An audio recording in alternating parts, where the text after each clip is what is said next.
అలాగే సాక్ష్యం అందించిన ప్రియులు దేవుని పనిలో సహకారులు రాజన్న కూడా వందనాలు తెలియజేస్తున్నాను. 34 కీర్తనలోంచి ఈ ఉదయకాలం మనం దేవుని వాక్యాన్ని ధ్యానం చేద్దాం.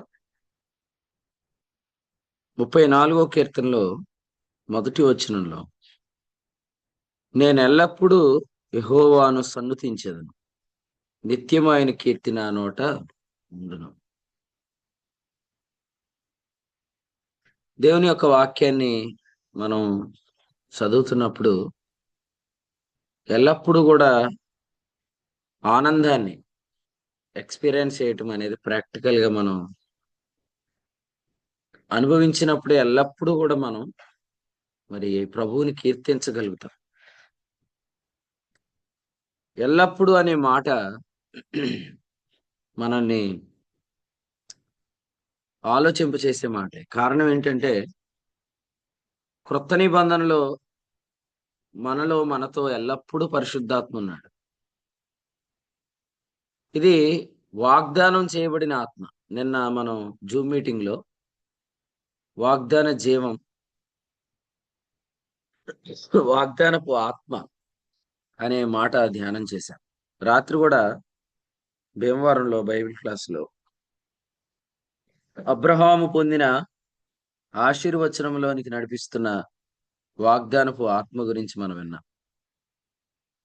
పరిశుద్ధాత్మ మనలో ఎల్లప్పుడూ ఉంటున్నాడు. ఇదే పాత నిబంధనకు క్రొత్త నిబంధనకు వ్యత్యాసం. యోహాను సువార్త 7వ అధ్యాయం 39వ వచనంలో యేసుక్రీస్తు మహిమ పరచబడిన తర్వాత అనుగ్రహించబడిన ఆత్మ, యేసుక్రీస్తు మహింపరచబడిన తర్వాత అనుగ్రహించబడిన ఆత్మ వాగ్దానం చేయబడిన ఆత్మ. ఈ వాగ్దానం ఏంటంటే ఆయన మనతో ఎల్లప్పుడూ ఉండటమే. మరి ఆయన ఎల్లప్పుడూ మనతో ఉంటున్నాడు అంటే కారణం ఏంటంటే మనము నిత్య జీవానికి వారసులం కాబట్టి. నిత్య జీవం అనే మాటలోనే ఏముందంటే ఎల్లప్పుడూ మనం జీవాన్ని అనుభవించాలి. నిత్య జీవమును గుర్చిన వాగ్దానమును బట్టి దానికి వారసులం అవుటకై. నిత్య జీవమును గుర్చిన వాగ్దానమును బట్టి దానికి వారసులం అవుటకై ఆ పరిశుద్ధాత్మను మన రక్షకుడైన యేసుక్రీస్తు ద్వారా ఆయన మన మీద సమృద్ధిగా కుమ్మరించాడు. కాబట్టి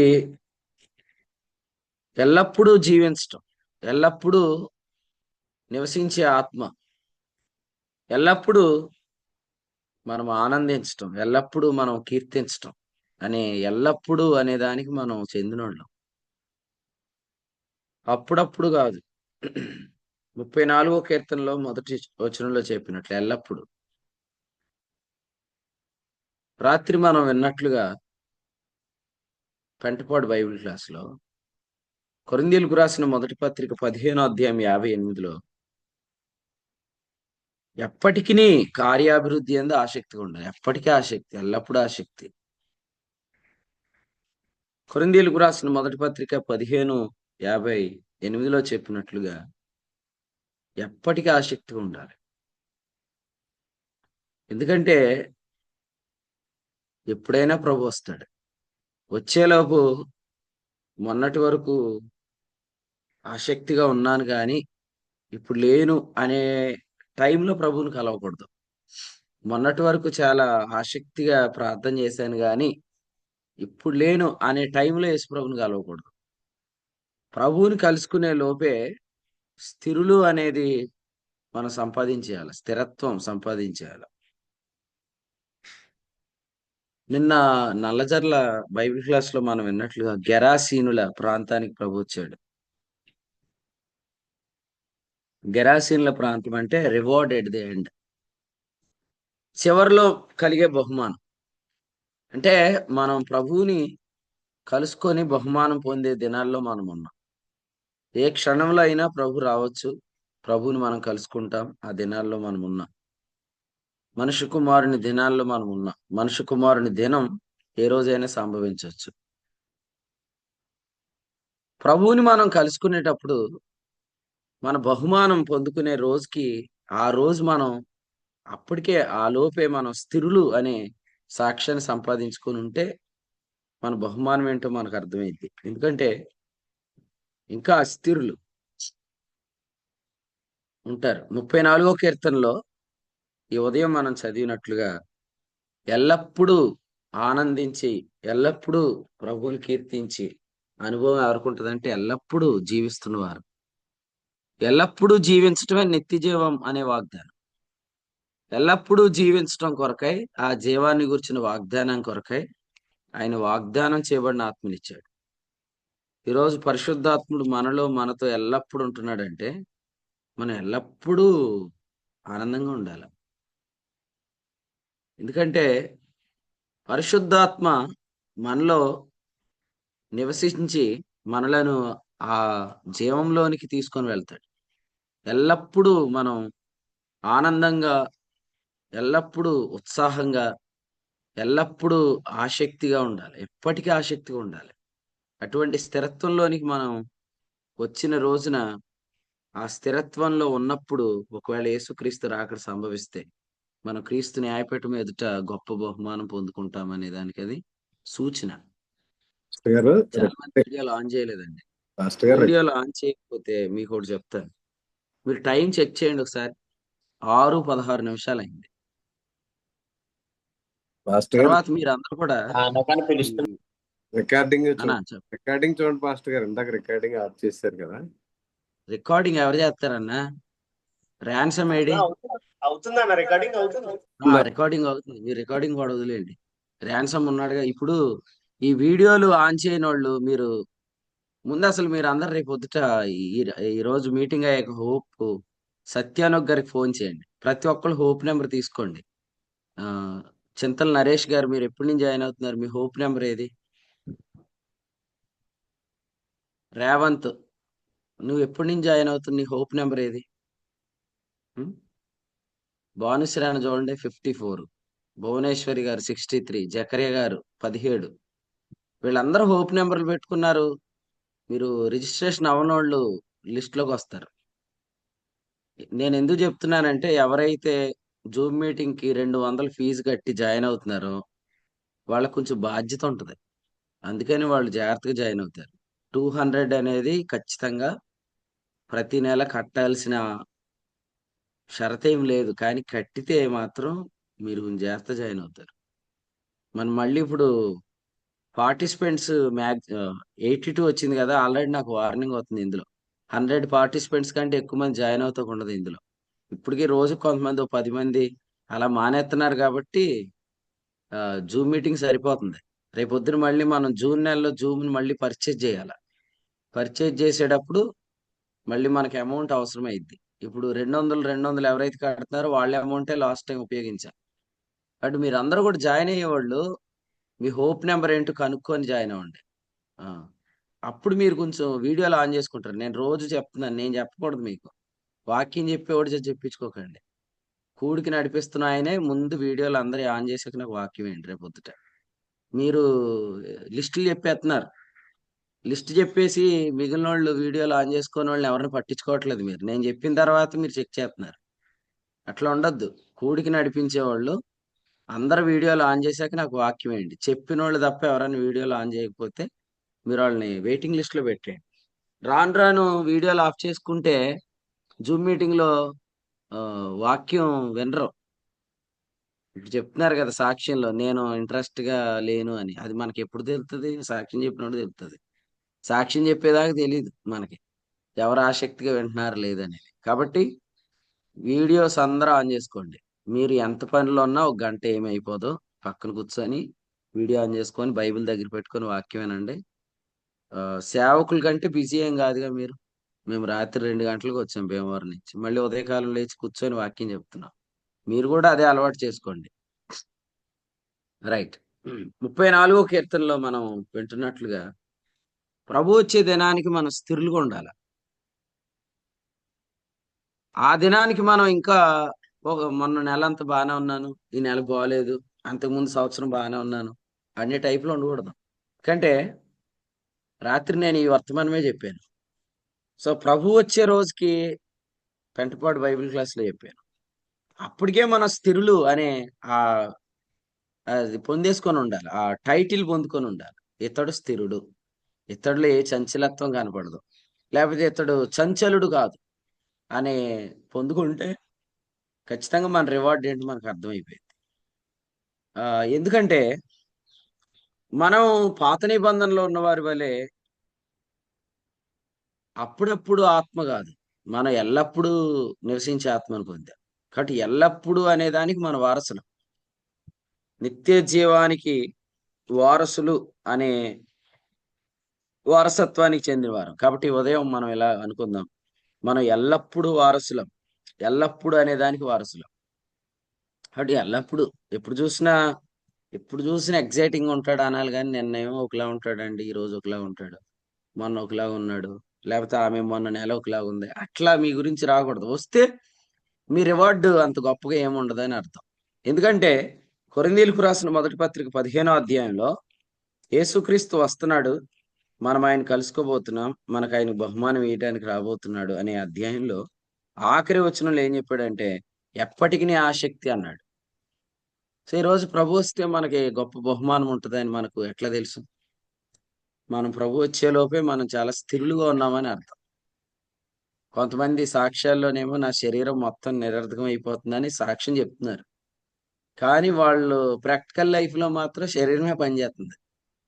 సో అవన్నీ మరి క్రీస్తు న్యాయపీఠం దగ్గర మనల్ని సాక్ష్యాలు చెప్పించడు ప్రభు. నువ్వు నుంచైనా ఒకసారి వాక్యం గురించి చెప్పమ్మా అన్నాడు క్రీస్తు న్యాయపీఠం దగ్గర. ఆయన డైరెక్ట్ బహుమానం ఇస్తాకు రాబోతున్నాడు. కాబట్టి స్తోత్రాలు చెల్లించేటప్పుడు నా శరీరం అంతా ప్రభు నువ్వు నిరర్థకం చేసేసావు ఈ బోధ ద్వారా అని చెప్పటం కాదు, నిరర్థకం అయ్యేటట్టుగా మీ ప్రవర్తన ఉండటం అనేది క్రీస్తు న్యాయపీఠం దగ్గర మీ బహుమానం. అందుచేత పేతురు తన పత్రికలో ఏం చెప్పాడో మరొకసారి ఉదయం చదువుదాం. 1:13 చదవండి. పేతురు రాసిన మొదటి పత్రిక 1వ అధ్యాయం 13 వచ్చింది.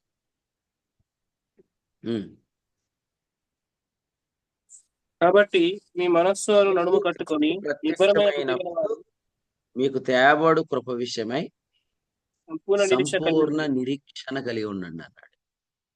యేసుక్రీస్తు వస్తున్నప్పుడు తేబడు కృప అంటే ఏంటి? 2 కేజీలు బంగారం తెస్తాడని మీరు ఇప్పుడు చెప్పారు మా అందరి ఎదురుకుండా. ఖచ్చితంగానండి, యేసుప్రభు వచ్చినాడు నాకు 2 కేజీలు బంగారం అంతా కిరీటం వస్తుంది అన్నాడు. ఆ విషయంలో మీకు సంపూర్ణ నిరీక్షణ పెట్టుకోండి అన్నాడు. అంటే నేను 2-3 సార్లు నిజంగా నీకు వస్తుంది సంపూర్ణ నిరీక్షణ ఉండాలన్నాడు. తేబడు కృప విషయమై సంపూర్ణ నిరీక్షణ ఎవరికి ఉంటదంటే 11వ వచనం, క్రీస్తు శ్రమల తర్వాత కలగబోవు కృప. అంటే ఇప్పుడు జీవించడానికి ప్రభు ఇచ్చే కృప. ఎవరైతే సద్వినియోగం చేసుకుంటున్నారో వారికి ఉంటది నిరీక్షణ. అసలు క్రీస్తు శ్రమల తర్వాత మహిమలు. ముఖ్యంగా మనం తెలుసుకోవాల్సింది ఏంటంటే ఆల్వేస్ మన పిల్లలు మన ముఖాలను చెక్ చేస్తారు. ఇంట్లో డాడీ ఏమైంది అంటారు, ఒకసారి మమ్మీ ఏమైంది అంటారు.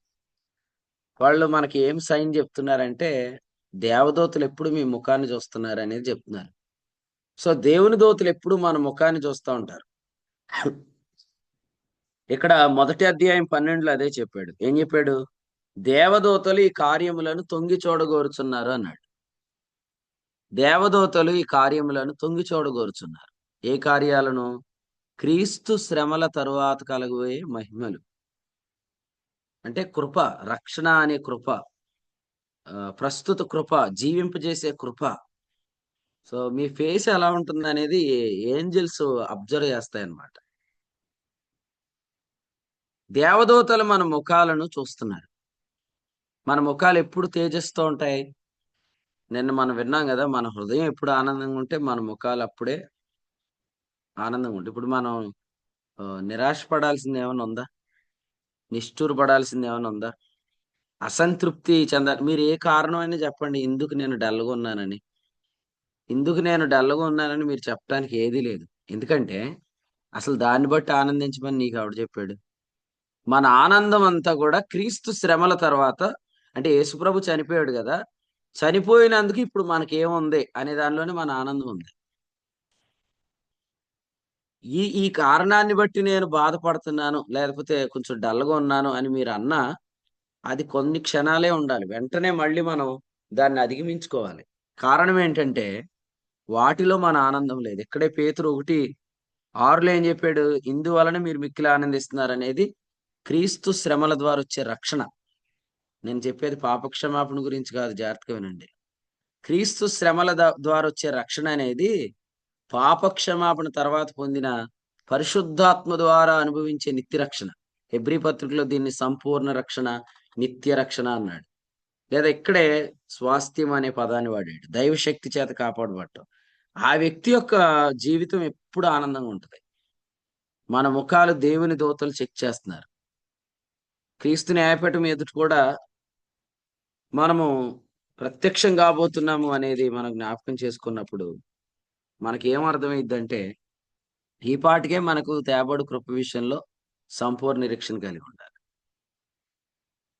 సో 34వ కీర్తనలో 5వ వచనంలో ఏం చెప్పాడంటే, వారి ముఖములు ఎన్నడూను లజ్జింపకపోవును అన్నాడు. వారు ఆయన తట్టు చూడగా వారికి వెలుగు కలిగిన అన్నాడు. అంటే వెలుగు అంటే అర్థం ఏంటంటే వాళ్ళ ముఖం ప్రకాశిస్తుంది అని అర్థం.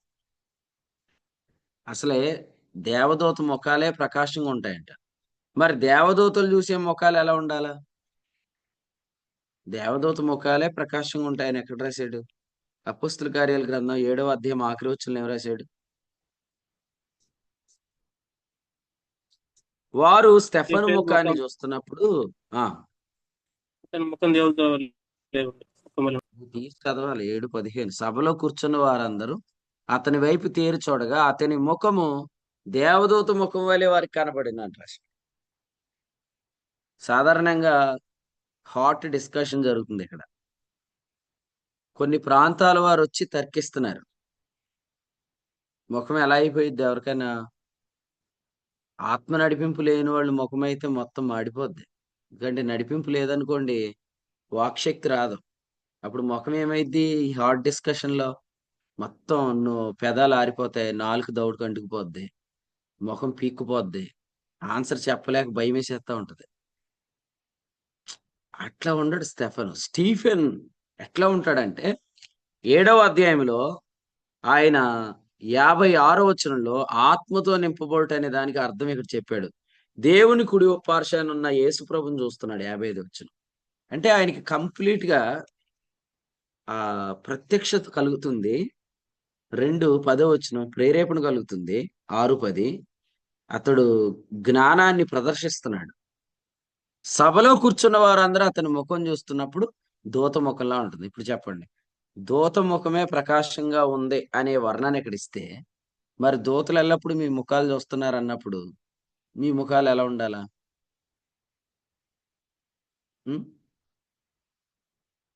ఒకసారేమో ఎగ్జైట్ అయిపోతాం, ఒకసారేమో మొత్తం కింద గడిపోతాం. మళ్ళీ మనకి ఎవరో చెప్పాలి, నువ్వు సాధించినది ఏమి లేదు, ఓ మనుషుడా నీవు గొప్పవాడివి, ఓ మనుషుడా నువ్వు ఉత్తముడివి, నీకంటూ పోటీ లేదు, నీకంటూ సాటిరా, ఇవన్నీ చెప్పాలేటండి మనకి. ఎల్లప్పుడూ నివసించే ఆత్మ ఉన్నాడంటే ఎల్లప్పుడూ ఆనందంగా ఉండాలి. ఉండట్లేదంటే ఎల్లప్పుడూ నివసించే ఆత్మను మనము ఉపయోగించుకోవట్లేదు. మనము ఈ పాటికి స్థిరులైపోయి ఉండాలి. ఎందుకంటే ఆ దినము సమీపించటం మనం చూస్తున్నాం. హెబ్రీ పత్రిక 10వ అధ్యాయం 24లో చెప్పినట్లుగా ఆ దినము సమీపించుట మనం చూస్తున్నాం. సో మనం ఏ క్షణంలో అయినా ప్రభు ఎదుట నిలబడతాము అనేది ఈ దినాల్లో మనం నిరీక్షణ కలిగి ఉంటే, ఆ నిరీక్షణతో పాటు తేబడు కృప విషయమే సంపూర్ణ నిరీక్షణ కలిగి ఉండాలి. ఆరంభంలో జూమ్ మీటింగ్ లో బర్నబాస్ అన్న వాక్యం చెప్పేవాడు. ఆ తర్వాత కీర్తనల గ్రంథం వచ్చేదాకా కూడా చెప్పాడే లేదా? ఎందుకంటే ఈ రోజులో ప్రభు రావచ్చు. ప్రతిరోజు ఒక్కొక్క అధ్యాయం నుండి 34 అధ్యాయానికి వచ్చామంటే ఎన్ని మీటింగ్లు జరుగుంటాయి? మళ్ళీ ఒక్కోసారి వీళ్ళు రికార్డింగ్ మర్చిపోతారు. మర్చిపోయినప్పుడు పోతైపోయిందిలే ఆయన వదులుతలేదుగా అధ్యాయం మళ్ళీ చెప్తున్నాను. ఎందుకు చెప్తున్నాను? ఇక్కడ బహుమానం, ఇక్కడ గుర్తింపు అవన్నీ కాదు ముఖ్యం. రేపు వద్దురాడు గుర్తింపు ఉంది. పని ప్రారంభించాం, ఆ పని విషయంలో వదిలేసామా అనేది చాలా ప్రాముఖ్యమైంది. హగ్గై గ్రంథంలో దేవుని మందిర పని ప్రారంభించి వాళ్ళు దేవుని పనిని వదిలేశారు. మేము సందీప్ కుమార్ గారు, అర్థమవుతుందా? దేవుని పనిని ప్రారంభించి పనిని వదిలేశారంట. ప్రశ్న అడుగుతుంటుంటే ఏం చెప్తున్నారంట, మా సమయం ఇంకా రాలేదంటున్నారంట. ఇప్పుడు చెప్పండి, యేసుక్రీస్తు దినం దగ్గరికి వచ్చేసిందంటే మనం మన పనికి ఎంత దగ్గరగా ఉండాలి, మనం మన పని గురించి ఎంత ఆలోచించాలి, మనం మన పనిలో నిమగ్నం అయిపోవాలి. నెహెమ్యా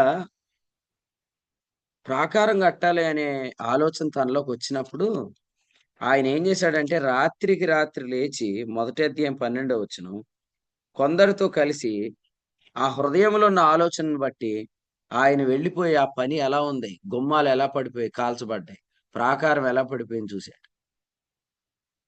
సేవకులు ముఖ్యంగా దేవుని పిలుపు కలిగి నన్ను దేవుడు ఇక్కడ సేవ చేయమన్నాడు అని చెప్పిన వాళ్ళు పనిని వదిలిపెడితే మాత్రం దేవుడు ఖచ్చితంగా రేపొద్దుట అందరి ఎదుటి సిగ్గుపడిపోతాం. ఒక్కళ్ళున్నా ఇద్దరున్నా పరిగెత్తుకొని వెళ్ళాలి. నేను ఇప్పుడు ఒక 100 మంది మధ్య 200 మధ్యలో వాక్యం చెప్పడానికి అలవాటు పడ్డాను. నేను ఇద్దరుండే దండగర సంఘానికి కూడా వెళ్తాను. బైబిల్ క్లాస్ కూడా మాను. ఏ రోజు ముగ్గురు వచ్చిన, ఎందుకంటే వాళ్ళు రాత్రి టైంలో రారు. ఉన్న కమ్యూనిటీ ప్రాబ్లం ఏంటంటే ఈ ప్రాంతంలో చాలా కాలం క్రితం ఒక సేవకుడు వ్యభిచారం చేశాడు స్త్రీలతో. సో దాన్ని బట్టి రాత్రి మీటింగులు పెట్టొద్దని ఆంక్ష వచ్చింది ఈ గ్రామాల్లో. ఈ గ్రామంలో దగ్గర దగ్గర గ్రామాల్లో రాత్రి మీటింగులకు ఎవరు రారు. అయినా ఒకళ్ళు వచ్చినా ఇద్దరు వచ్చినా మేము ఎప్పుడు మీటింగ్, దేవుని సేవకులు డాడీ ఉన్నప్పటి నుంచి ఆయన నేనే వెళ్ళేవాళ్ళు పరిచర్కి. ఒక్కళ్ళున్నా ఇద్దరున్నా మీరు పనికి వెళ్ళండి, పరిచర్య చేయండి. ఎందుకు పని ఆపేశారు అనే దాని విషయంలో మీరు లెక్క చెప్పాల్సి వస్తుంది. ఎందుకంటే ఎల్లప్పుడూ అనే మాట ఇక్కడ చెప్పాడు. మనం ఎల్లప్పుడూ ప్రభు కార్యాభివృద్ధి ఎందు ఆసక్తి కలిగి ఉంటారు. ఎల్లప్పుడూ. క్వశ్చన్ ఏమడుగుతున్నాడంటే, మీరు సరంబి వేసిన ఇండ్లలో నివసిస్తున్నారు కదా. అంటే సరంబి అంటే ఇప్పుడు ఏసీ అని, అప్పట్లో సరంబి అనేవారు. ఇప్పుడు మనకు అర్థం అవ్వాలంటే మీరు ఏసీ ఉన్న ఇండ్లలో ఉంటున్నారు, మరి నా మందిరం గురించి మీరు ఎందుకు పట్టించుకోవట్లేదు? హగ్గై గ్రంథంలో ఏమడిగాడంటే, మీరు పర్వతములు ఎక్కండి అన్నాడు. మీరు పర్వతములు ఎక్కండి. 8వ వచనం, మీరు మ్రాను తీసుకొని రండి, మరి మందిరం కట్టించండి. నా పని మీద మీరు ఉండాలి. పర్వతములు ఎక్కట్లేదు, మీరు నలగట్లేదు, శరీరం కష్టపడట్లేదు. మీరు ఇదంతా ఎందుకు జరుగుతుంది తెలుసా? రక్షణానందం కోల్పోవటమే. రక్షణానందం దూరం చేసేది ఏది లోపలికి అలౌ చేసుకోకుండా మీరే జాగ్రత్త పెట్టుకోవాలి. ఫలాని వ్యక్తి వల్ల నేను హ్యాపీగా లేనని మీరు చెప్పకూడదు. ఎందుకంటే నేను నిన్న రక్షణానందానికి ముందు రోజు మొన్నటి ఉదయకాలం వర్తమానంలో ఏం చెప్పానంటే, అనవసరమైన వ్యక్తులకు సంభాషణలకు లోపలికి తలుపులు తెరిచేసిన తర్వాత ఈ రక్షణానందం పోయిద్ది. ఇది పోయిన తర్వాత పని పోయిద్ది. పని పోయినప్పుడు మీరు ఆ వ్యక్తుల మీద కారణాలు చెప్తానుకోండి, రేపు ప్రభు అడుగుతాడు. ఇప్పుడు మీరు ఎవరిని చూడాలంటే, ఇప్పుడు చూడండి, ఆ వ్యక్తి ఉన్నాడు చక్కగా తన పని తను చేసుకుంటూ వెళ్ళిపోతున్నాడు, ఎటొచ్చి నీ పనే పోయింది అనేది రేపు పొద్దుటే మనం అప్పుడు వినకూడదు. ఇప్పుడే ఈ పాటికే మనం జాగ్రత్త కలిగి ఉండాలి. వీలైనంత వేగంగా పరిగెత్తుతూనే ఉండాలి. ఎక్కడ గ్యాప్ దొరికితే ఆ గ్యాప్లో మనం దేవుని పని కొరకు సాగిపోతూ ఉండాలి. సో ముఖ్యంగా we have to secure our joy. మన జాయ్ని ఎవడైనా దూరం చేసేవాడికి దూరంగా ఉంటే మంచిది. రక్షణ ఆనందాన్ని పోగొట్టుకుంటే మాత్రం మీరు రక్షణ సాక్ష్యం చెప్పలేరు. అందుకనే ఎల్లప్పుడూ నేను ఆనందిస్తున్నాను అనేది రావాలి మనలోకి. ఎల్లప్పుడూ నేను కీర్తిస్తున్నాను, ఎల్లప్పుడూ నేను ఉత్సాహంగా ఉన్నాను, ఎప్పటికీ నేను ఆసక్తిగా ఉన్నాను. ఇప్పుడు సాక్ష్యం చెప్పారు, రికార్డింగ్ అయింది, ఇది యూట్యూబ్లో పెడతాం. మళ్ళీ కొంతకాలానికి రాజన్న నేను మొన్నటి వరకు బాగాలేదు, వాక్యం సరిగ్గా లేదు అన్నాడు అనుకోండి, వ్యక్తిత్వం పోయిద్ది ఆడ. కాబట్టి యేసు ప్రభునాలో నేను ఏమంటున్నానంటే, ఇక రాజన్న నోట నేను మళ్ళీ ఈ మధ్యలో బాగా వాక్యం లేదనే మాట రాకుండాను గాక. ఇక ప్రభు వచ్చే దినం వరకు కాపాడుకోవాలి. అది సాక్ష్యాలు చెప్పినప్పుడు బాగా చెప్తున్నారు కొంతమంది. నేను ఇప్పుడు రాజాని గురించి చెప్తలేదు. మీ సాక్ష్యాలన్నీ రికార్డింగ్ ఉంటాయి, మిమ్మల్ని చూస్తారు, మీరు తర్వాత ఏం చేస్తున్నారో కూడా చూస్తారు. మీ వ్యక్తిత్వం పోద్ది. ఇక్కడ మనం క్యారెక్టరే పోగొట్టుకుంటే, అంటే ఒక విలువే పోగొట్టుకుంటే, రేపు తేబడు కృప విషయంలో మీకు ఏ రూపంలో నిరీక్షణ ఉంది? కొన్నిసార్లు ఏమంటారంటే, ఎగ్జామ్ సరిగ్గా రాయకపోయినా కూడా దేవుడు దయ చూపిస్తే, కృప చూపిస్తే ఏదోలాగా నేను కానీ గట్టెక్కేస్తా అంటాం. అంటే అక్కడ కూడా ఒక ఆప్షన్ ఉందనుకుంటా. ఏంటి? ఏమో ఎవడో ఒకడు మంచోడు నా పేపర్ దుద్దితే బాగా దుద్దితే నేను బయటపడిపోతాను అనుకుంటారు. ఇక్కడ ఆ ఛాన్స్ లేదని మీకు తెలుసుగా. నీతి గల న్యాయాధిపతి వాకిటి నిలిచి ఉన్నాడు. పౌలు ఏం చెప్పాడు? 2వ పత్రికలో, తిమోతి పత్రికలో, నీతి గల న్యాయాధిపతి అది నాకు మాత్రమే గాక అన్నాడు. 4:8. నీతి గల న్యాయాధిపతి మనమే చెప్పేసి ఈరోజు మనం మన యొక్క వ్యక్తిత్వాన్ని పాడు చేసేసుకొని మన యొక్క విలువ ఇది ఎలాగ చెప్తాడు రా ఇప్పుడు చూడు, ఇప్పుడు చెప్పాడా, మళ్ళీ చూడు ఎలా ఉంటాడో అనుకునేటంతగా విలువ పోగొట్టేసుకుంటే రేపు విలువ లేకపోతే మరి ఏ లెక్కలో మీకు తేబడు కృప విషయం నిరీక్షణ ఉంది? అవునంటే అవును, కాదంటే కాదు. చంచలుగా ఉండొద్దు, స్థిరులు అయిపోవాలి. ఈ పాటికి మీరు స్థిరులు అవ్వాలంటే నెంబర్ 1 సూత్రం ఏంటంటే హెబ్రీ 3:1, ఆయన మీద మాత్రమే లక్ష్యం ఉంచాలి. ఇంకేది కాదు. మనం మీటింగ్ వచ్చాం, ప్రభు ఏం మాట్లాడాడు ఆ సంగతులు చాలు, దట్స్ ఇట్. దాన్ని ధ్యానించటం, వాటి కొరకు ప్రార్థన చేయటం. వర్తమానం రాలేదా, వర్తమానం వచ్చే సహవాసానికి వెళ్ళిపోవటం. వర్తమానం రావట్లే, ఎక్కడ టైం వేస్ట్ చేయొద్దు. ఎక్కడ కూడి వస్తే ప్రభు మాట్లాడుతున్నాడు అనిపించింది ఆడు కూర్చొని వాక్యం పొందుకొని ఆ వాక్యాన్ని నెమరు వేసుకుంటూ దాని మీద లక్ష్యం ఉంచుకోవాలి. అనవసరమైనది వేస్ట్ కాదు. ఎందుకంటే ఈ రోజు మనం స్థిరులుగా ఉండాలి. స్థిరులుగా ఉండటం ద్వారా తేబడు కృప విషయమే మనకు సంపూర్ణ నిరీక్షణ ఉంటుంది.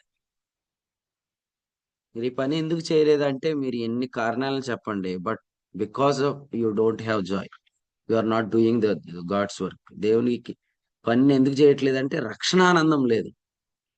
ఆ ఆనందం ఎక్కడి నుంచి వచ్చింది? సంగతిని బట్టి వచ్చింది. నేను మనం విన్నట్లుగా హృదయముల ఆనందం తలంపులను బట్టి వస్తుంది.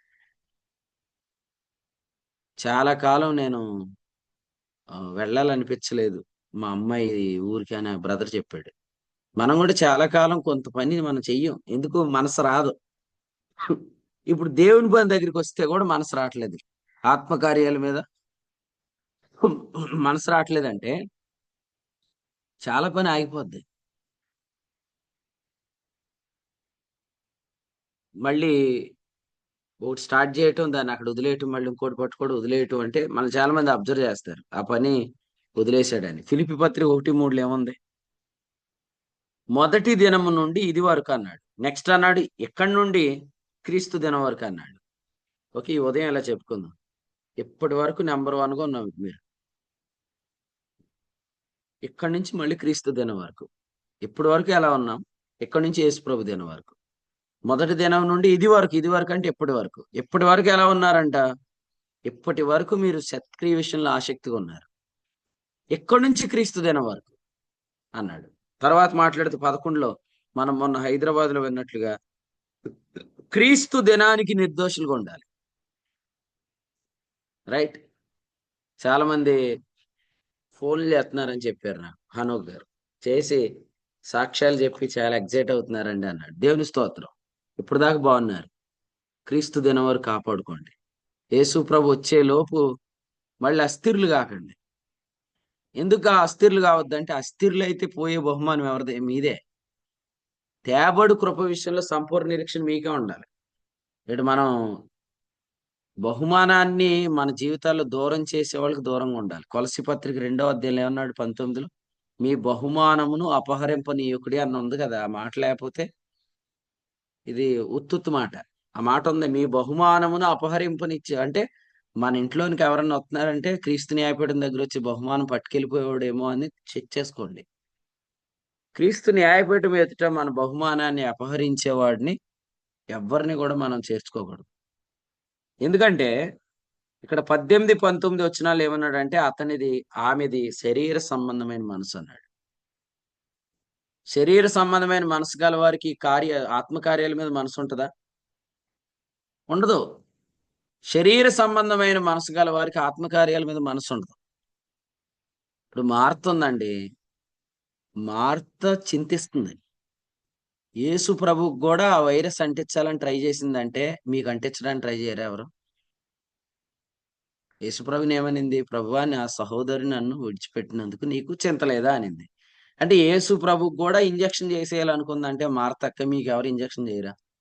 మరి చేస్తారని తెలిసినప్పుడు మీ మీ మీ వరకు మీరు తీసుకున్న జాగ్రత్త ఏంటి? దోమలు కుట్టేస్తాయనేమో బ్యాట్లు చుట్టూ పెట్టుకొని పడుకుంటున్నారు. దేవునికి స్తోత్రం. నెట్లు పెట్టుకొని నెట్ లోపల పడుకొని దోమలతో మీరేమని మాట్లాడుతున్నారు? దమ్ముంటే లోపలికి రా, నన్ను దమ్ముంటే గుట్టు, ఈ నెట్ ఎంత పెట్టుకున్నానో తెలుసా అంటున్నారు. మరి ఈరోజు క్రీస్తు న్యాయపీఠం మీదటి బహుమానం పోగొట్టేవారు ఎవరైనా మనతో మాట్లాడుతున్నారేమోనని మీ చుట్టూ ఉన్న వలయం ఏంటి ఈరోజు? మీ చుట్టూ మీరు కాపాడుకున్న భద్రత ఏంటి? ఎవరో చెప్పిన ఒక ఒక శరీరంలో నుండి వచ్చిన మాటల వల్ల మీకు మీరు డిప్రెషన్‌కి వెళ్ళిపోయి, డిసప్పాయింట్ అయిపోయి, నేను వదిలేత్తాను, ఈ మీటింగ్ నేను పెట్టను. లేపోతే నేను వదిలేత్తాను, ఈ పని ఇంక నేను చేయను. నేను వదిలేత్తాను, ఇంక నేను ఎళ్ళను అక్కడికి. ఇక ఈ రోజు నుంచి కొన్ని కూడుకులు మానేసుకుంటే మంచిది ఎందుకు? లైవ్‌లు అంటే సరి ఈ డిసిషన్స్‌కి రాకండి. ఎందుకంటే ఏ క్షణంలో అయినా ప్రభువొస్తాడు. అంతకుముందు నేను బానే ఉన్నాను ప్రభు అంటారక్కడ. ఆ రోజు ఏమన్నాడు? క్రీస్తు దినమునకు అన్నాడు. ఇది వరకు అన్నాడు. ఇది వరకంటే ఆ రోజు యాక్చువల్‌గా క్రీస్తు రావాలి. రాలేదు. పోస్ట్‌పోన్ అయింది. ఇప్పుడేమంటున్నాడు? ఇది వరకు రాలేదు. క్రీస్తు దినాన వస్తాడు. వచ్చిన రోజుకి ఎలా ఉన్నాం అనేది. నేను పాత నిబంధన బోధకుల్లాగా మీరొచ్చే రోజుకి పాపం చేస్తా ఉంటే మీరు నరకానికెళ్ళిపోతారని చెప్తలేదు నేను. యేసు ప్రభు వచ్చే దినానికి మీరు స్థిరులుగా ఉండకపోతే అది. అప్పుడే మళ్ళీ మన పరిచర్య గురించి రేపు ఉదయకాలం నేను సాక్ష్యం చెప్పాలి. మన పరిచర్య గురించి. ఏంటంటే ఈ మధ్యలో నేను వాక్యం సరిగ్గా వినలేదు. కానీ ఇప్పుడిప్పుడే నేను వినాలనుకుంటున్నాను. ఆ సాక్ష్యం చెప్దాము అని అనుకోవద్దు. ఎందుకంటే అర్ధరాత్రి వేళ ప్రభు రావచ్చని ఉందిగా బైబిల్‌లో. అర్ధరాత్రి వస్తే జూమ్ మీటింగ్ అయ్యాక మీరు సాక్ష్యం చెప్పాక వత్తాడా? అర్ధరాత్రి వచ్చాడంటే జూమ్ మీటింగ్ లేదు ఇక అంతే. అప్పుడు మీరు ఏం చెప్తారు? క్రీస్తు న్యాయపీఠం ఎదుట సాక్ష్యం ఏం చెప్తారు? ప్రభువా మొన్నటిదాకా బాగున్నానంటే మరి కొలస్సీ పత్రిక 2:19 నేను ముందే రాయించాగా. ఏమని? మీ బహుమానమును అపహరింపనీయకుడి అని రాయిపిచ్చాను. కాబట్టి మీ మధ్యన మేము నెరవేర్చిన కార్యములను చెడగొట్టుకోవద్దు. యోహాను వ్రాసిన 2వ పత్రిక 8వ వచనం. మీ మధ్యను నెరవేరిన కార్యాలు చెడగొట్టుకోవద్దు. ఆల్రెడీ చాలా పని జరిగింది. కాబట్టి ఈ పాటికి మీరు చాలా గంతులేసే అంత ఆనందంగా ఉండాలి. గంతులేసే ఆనందంగా మీరు ఉండాల్సినన్ని కార్యాలు జరిగాయి. కానీ మళ్ళీ మీరు డల్‌గా ఉన్నారు. అప్పుడు దేవదూతలు మీ ముఖాన్ని చూస్తున్నారు. దేవదూతలు ఈ కార్యములను తొంగి చూడగోరుతున్నారంటే దేవదూతలు మీ ముఖాన్ని మీరెప్పుడు చూసిన ఫోటో దగ్గరేమో స్మైల్ ప్లీజ్ అన్నప్పుడే స్మైల్ ఎత్తారు. ఆ! తర్వాతేమో బయటికెళ్ళినప్పుడే మొఖం శుభ్రంగా సబ్బుతో 3, 4 సార్లు గట్టిగా రుద్దేసి పాండ్స్ పౌడర్ పైన రాసిపోతున్నారు. దేవదూతలు గూడా ప్రతిసారి నేను నిన్ను చూస్తున్నాను రెడీ అయ్యు పాండ్స్ పౌడర్ రాసుకో అంటారా? వాళ్ళు ఎల్లప్పుడు మీ ముఖాలు చూస్తున్నారు. సో, మీ ముఖాలెప్పుడు గూడా ప్రశ్న ముఖాలుగా ఉండకూడదు. సమాధానం చెప్పడానికి ఎల్లప్పుడు సిద్ధంగా ఉండాలి. పేతురు రాసిన మొదటి పత్రిక 3:16 హైదరాబాద్‌లో చెప్పిన వర్తమానం. ఏమని చెప్పుకున్నాం? మీలో ఉన్న నిరీక్షణను గూర్చి మిమ్మును హేతు అడుగు ప్రతివానికి ఎల్లప్పుడూ సాత్వికంతో సమాధానం చెప్పుటకు సిద్ధంగా ఉండండి అంటే, ఏంట్రా బాబు నువ్వు ఎప్పుడు చూసినా ఈ బంపింగ్ లాగా ఉంటావు. ఎప్పుడు చూసినా ఎక్సైటింగ్‌గా ఉంటావు. వాట్ ఈస్ ద రీజన్ అనేది వాళ్ళు అడగాలని చెప్పుకున్నాం మనం. మీటింగ్ టైంలో వీడియో ఆన్ చేసుకున్నారు. నా వైపు చాలా నవ్వుతా చూస్తున్నారు. జూమ్ మీటింగ్ అవ్వగానే దేవదూతలు మళ్ళీ ఇంటి పరలోకానికెళ్ళిపోతారా? ఎళ్ళిపోయి మళ్ళీ రేపు ఉదయం వత్తారా? ఈ రోజంతా వాళ్ళు మీతోటే ఉంటారు. వాళ్ళు మీ ముఖాన్ని చూస్తా ఉంటారు. మీరు ఎల్లప్పుడూ ప్రభువుని కీర్తిస్తా ఉండండి. ఎల్లప్పుడూ మీరు ఆనందంగా ఉండండి. ఒకవేళ ఏదైనా నిరాశ వచ్చిందనుకోండి, గతంలో ప్రభు చేసిన కార్యాలన్నీ ఒకసారి జ్ఞాపకం చేసుకోండి. ఆయన సింహము చేతిలోంచి నన్ను రక్షించాడు గదా! అది జ్ఞాపకం చేసుకోండి. ఎలుగుబంటి చేతిలోంచి రక్షించాడు గదా! అది జ్ఞాపకం చేసుకోండి. ప్రభువుని స్తుతిస్తూ ఉండండి.